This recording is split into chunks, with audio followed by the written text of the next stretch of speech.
It was trying to get to grips and deal with the fact that somebody else was taking on that parental role, and because they lived quite a long way away when we first separated, it was trying to deal with the fact that that was another person who was going to kind of be the one who picked them up when they grazed their knees and did the stuff that, to me, parenting was about. Their parents are their first and most enduring carers. That's where they get that first sense of love, that first sense of security. And of course what's happening is the most secure thing in their life is starting to become very insecure.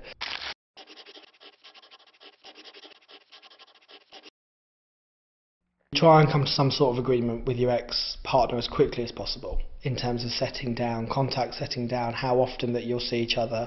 Also trying to negotiate those key events. So Father's Day, won't they be with you? Their birthdays, what's going to happen on those? Christmas, what's going to happen on, or other key calendar events in your calendar. You know, where are they going to be on those days, and that you negotiate those. They'll come every other weekend for the whole weekend, sort of Friday evening through to Sunday evening, and half the school holidays. With social media, you can keep in touch by Facebook, you can keep in touch by Twitter, you can keep in touch by instant messaging over text, and I think it's important that you use those methods to keep in touch with your children, and also those more traditional methods, the sending a postcard, the writing a letter. If you're going somewhere, maybe you're going somewhere with work, send them a little note from where you've gone and tell them what you've done, involve them in your life.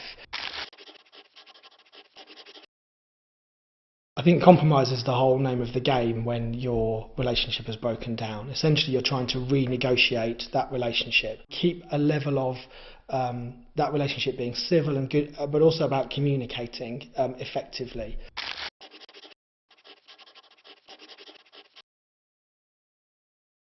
My advice would be to make that time special, but to be as normal as possible. Every day does not have to be Alton Towers or going out to the fair or going somewhere amazing. And just to be clear, love doesn't mean gifts. I think as guys, we can sometimes get into buying gifts for our kids to show them that we love them. That can be something that shows love, but obviously for each individual child, they'll give and receive love in a different way.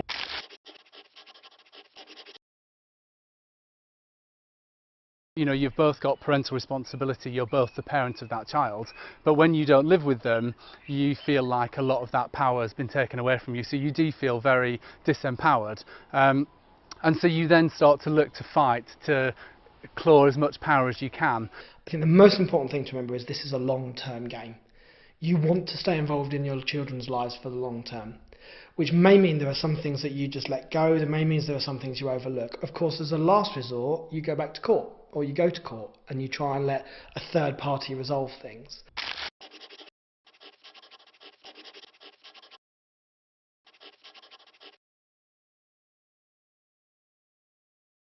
The nature of what we've worked through over the last 9 years has meant that our relationship is different, the dynamic of our relationship is different. So it's a positive thing that has come out of it, I think. You want to spend great quality time with your kids and have lots of fun whenever you see them, and let them know how much you love them and how much you care for them and how interested you are in their lives and what they're doing, because they won't be young for long and you want to spend this precious time with them. But I think the key thing is this is a long-term game and things are going to change, and so you need to maintain that flexible attitude.